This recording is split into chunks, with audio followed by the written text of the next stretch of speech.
Heat pump water heaters efficiently use room air to heat water and must not be installed in a closet or other confined space. A room size of at least 750 cubic feet is recommended for efficient operation. The room air should be free of flammable vapors, chemicals, dust, or lint.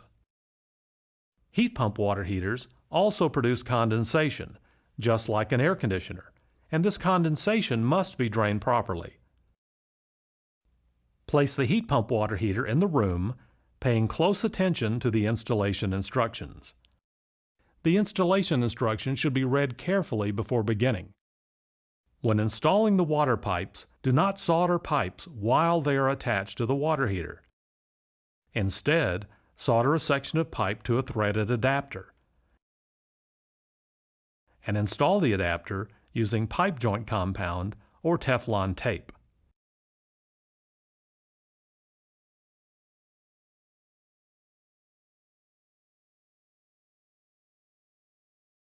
Cool the pipe with wet rags if solder connections are needed. Because water expands when heated, we recommend adding a thermal expansion tank. Many local codes now require thermal expansion tanks. Attach the discharge pipe to the water heater according to the installation instructions. This pipe is attached to the temperature and pressure relief valve, which is an important safety device. If the temperature and pressure relief valve drips, install a thermal expansion tank and check your home's water pressure. The correct pressure should be between 50 and 60 pounds per square inch. Do not cap or plug the discharge pipe. Turn the cold water supply on and check for leaks. Almost all leaks are due to improper connections, not a tank leak. Open a hot water faucet until the water runs full to let air out of the tank. Next, attach the condensate drain lines. These two drain lines should slope to a floor drain or outside. In some installations, such as basements, you may need to install a condensate pump.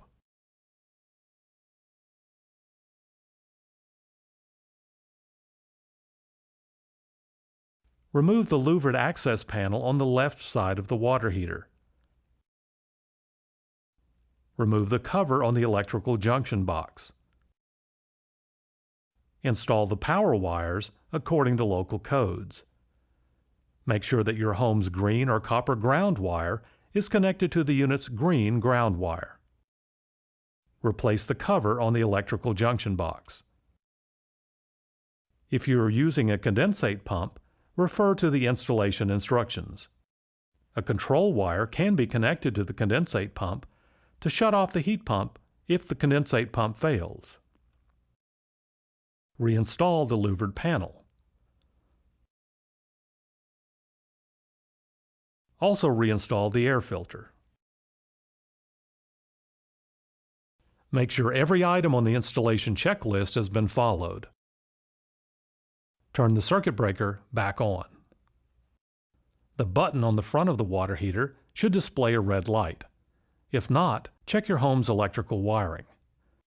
Press the power button, which will now turn green. Next, press the efficiency button.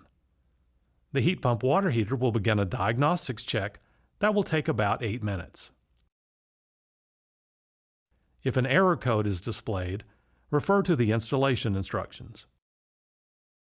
After 8 minutes, the heat pump's fan will turn on.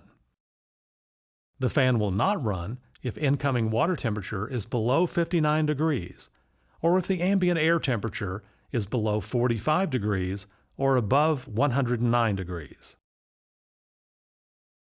Now set the desired operating mode. The hybrid mode offers the best combination of efficiency and hot water delivery. Set the tank temperature. We recommend a temperature setting of no higher than 120 degrees because of the risk of scalding. If higher temperatures are required, we recommend installing a mixing valve. See the installation instructions for details. Allow about 2 hours for the tank of cold water to heat up. The air filter should be checked from time to time and cleaned as required. Simply remove the screw and slide the filter out. Vacuum with a brush attachment, or clean in hand dishwashing soap and water if needed. Reinstall the filter and the screw.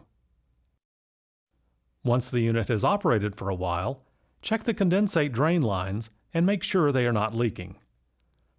Water coming from the top of the unit usually means the condensate drain lines are clogged.